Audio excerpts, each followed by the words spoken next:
Games on Steamdeck. Hello you glorious gamers. I'm Chatterstats and today we are diving into great games you can play on the Steamdeck. With a focus on RPGs of course.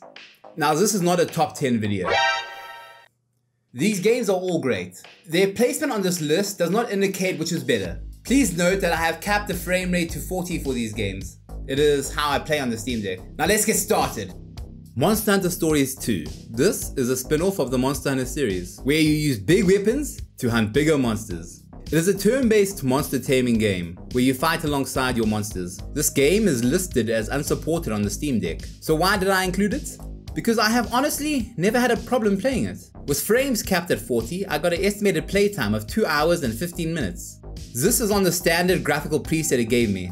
Also, there are no 1280 by 800 options in resolution, so I stuck with 1280 by 720 resolution. The gameplay is smooth with only a few frame stutters. This is a great game I have played through twice now. Core Keeper.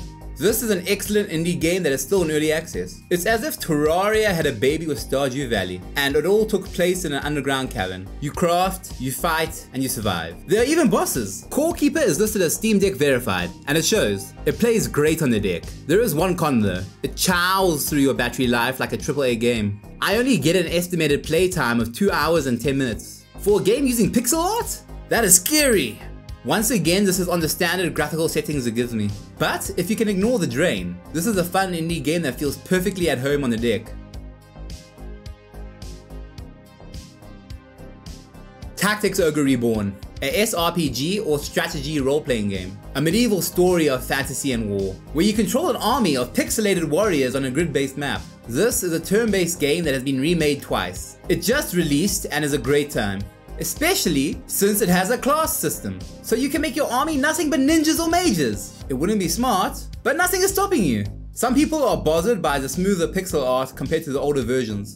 So far this game plays great on the Steamdeck. It has an estimated battery life of over 5 hours.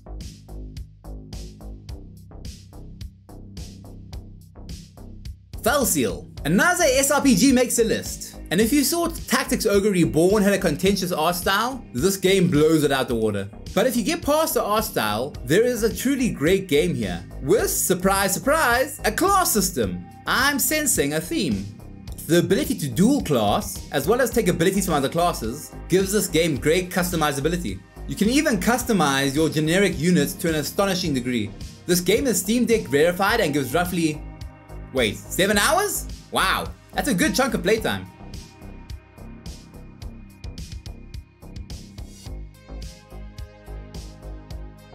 Temtem. Like Monster Hunter Stories 2, this is another monster catching game. However, it is more in line with Pokemon. It is an indie game that released out the cage of early access this year. You are a young person leaving home to go on a Temtem journey. Annoying rival and all. Seriously though, this monster catching turn-based game is actually quite tough. Mashing the attack button can lead to a quick game over here. Temtem is Steamdeck verified and plays with no problems. However, keep in mind that it requires a constant internet connection to play. At the standard preset it gives you, playtime is around 2 hours.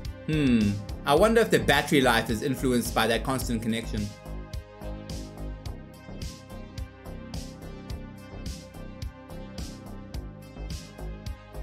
Dragon Quest XI's. Dragon Quest XI's is a definitive edition for Dragon Quest XI, a turn-based RPG that takes pride in sticking to its roots. You are the customary silent protagonist, gathering a party of like-minded people to save the world. This is a big game, taking over 60 hours to complete. Easily one of my favorite games of all time, and like most turn-based games, is begging to be played on handheld. It plays well on the Steamdeck. It is listed as only playable though, as entering text sometimes requires summoning the on-screen keyboard. Also, there may be some issues with it not defaulting to external Bluetooth or USB controllers. Battery life lasts for roughly 2.5 hours. Harvestella. Square Enix's new farming action RPG. Harvestella is here and ready for the Steamdeck. Well, almost. It is listed as playable and it certainly is. It just has the issue of sometimes requiring you to use the onboard keyboard. This game does not default to external Bluetooth or USB controllers. This is an action RPG game with farm sim elements woven in, not the other way around. Important distinction there. Farming and crafting does open up as you progress through the game though, and it is a surprisingly long game. easily takes over 50 hours to finish. With good performance in the battery life department, roughly speaking 4 hours is what you can expect on a full charge.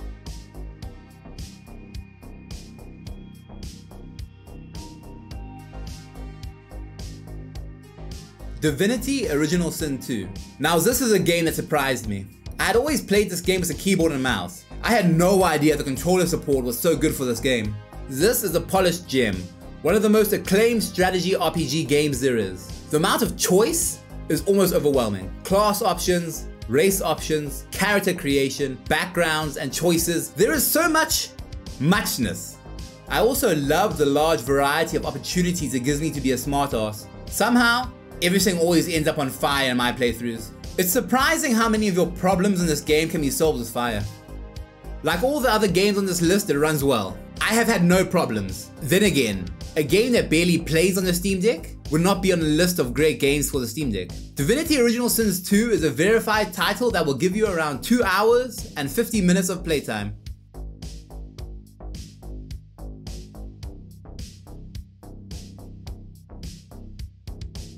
Monster Hunter Rise. Aha! Another Monster Hunter game makes the list. This time from the mainline series. Of course, I'm including the expansion for this as well. Sunbreak is part of the package. If you are unfamiliar with Monster Hunter games, this is an action RPG. Essentially, you hunt monsters with a massive variety of weapons, after which you make better weapons and armor from the monster you hunted.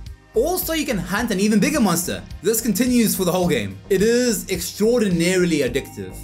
Gather a squad of friends, because yes, it is multiplayer and time will fly. It is listed as playable on the deck due to the need to summon the keyboard. This seems to be a common issue holding many games back from verified status. You can expect around 4 hours of playtime with this game.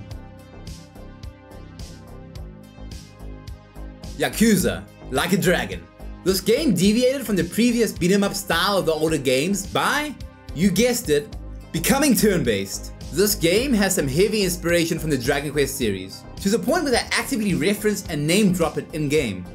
Once more, is anyone surprised that it also includes a class system and party members? This game keeps the crazy, emotional, and heartfelt sincerity the series is known for. It will pull at your feelings. And did I mention the minigames? There are tons! This game is packed with content. It is also Steam Deck verified. This impressive game has a not so impressive battery life. Roughly 1 hour and 35 minutes is what you can expect. It plays well, but you may want to fiddle with the settings. Feel free to let me know how much game time you can squeeze out.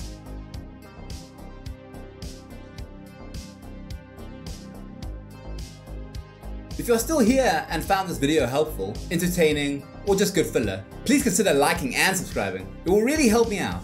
Thank you for watching.